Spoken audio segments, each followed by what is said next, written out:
Merci Monsieur le Président, mes chers collègues. Notre groupe votera favorablement à ce rapport qui concerne l'organisation entre des communes et la métropole, car il nous semble juste que les communes concernées décident elles-mêmes de leur engagement ou non dans une politique métropolitaine. Toutefois, il apparaît clairement que ce rapport met en exergue ce qui justement nous a amené à nous opposer au pacte de cohérence métropolitain et qui démontre l'incapacité actuelle de la majorité à transformer notre établissement de coopération intercommunale en une collectivité territoriale à part entière.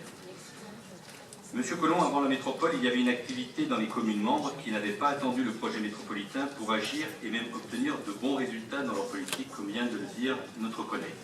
C'était le cas du syndicat intercommunal de l'aménagement du développement et de la promotion des ressources industrielles et de l'emploi du territoire Saône-Mont d'Or, qui gérait une pépinière d'entreprise, accompagnait des porteurs de projets, coordonnait un réseau de tissu économique en faveur de l'emploi, animait un plan de déplacement interentreprises et ceci en coordination étroite avec les élus et les services communaux.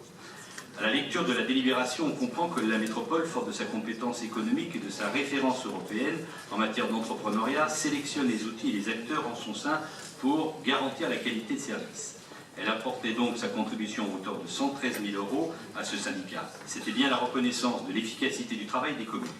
C'est désormais la métropole qui, dans le bloc communal, a une compétence pleine et entière en matière de développement économique, supprimant de fait l'intervention communale. Que pouvait-on attendre de cette évolution de la compétence économique? La définition d'une ambition métropolitaine, un axe de développement du territoire par des politiques complémentaires avec la grande région Auvergne-Rhône-Alpes, un plan métropolitain qui puisse se décliner par bassin économique en concertation avec les communes concernées, la refonte des territoires des CTM et des services métropolitains pour apporter une réponse unique et performante aux acteurs économiques, etc. En fait, la démonstration que la compétence métropolitaine apporte efficience et sobriété financière, mais au lieu d'une ambition politique, on a eu droit à une réponse administrative.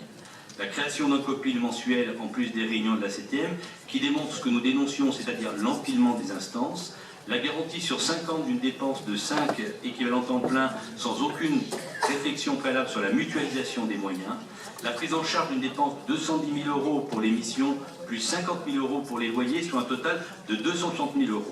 La recette potentielle maximale étant de 150 000 € de loyer de la pépinière, il ressort au minimum une dépense de 110 000 €, ce qui démontre l'absence de toute économie réelle liée au transfert. La possibilité ouverte pour les communes de créer une instance qui serait une structure de valorisation du développement économique local, c'est l'article 5 de la Convention qui le prévoit, ce qui revient à créer un syndicat sans lui donner le nom. Pour tout cela, il aurait été opportun de définir les lignes générales d'une politique de développement économique des territoires et de donner à toutes les communes la visibilité des choix de la métropole quant à leur capacité d'intervention dans l'action économique. Notre collègue Denis Bousson s'en est ému en commission.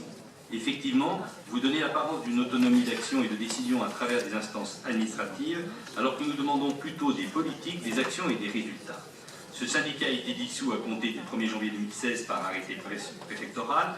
On ne reviendra pas sur l'opportunité de la dissolution. La loi est passée et elle s'applique. Et c'est bien là où on sent le malaise.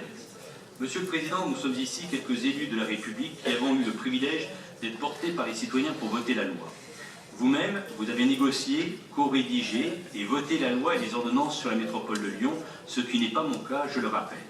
Ce sont vos propres textes qui ont pour conséquence d'imposer l'absorption métropolitaine et de réduire le champ de compétences des communes.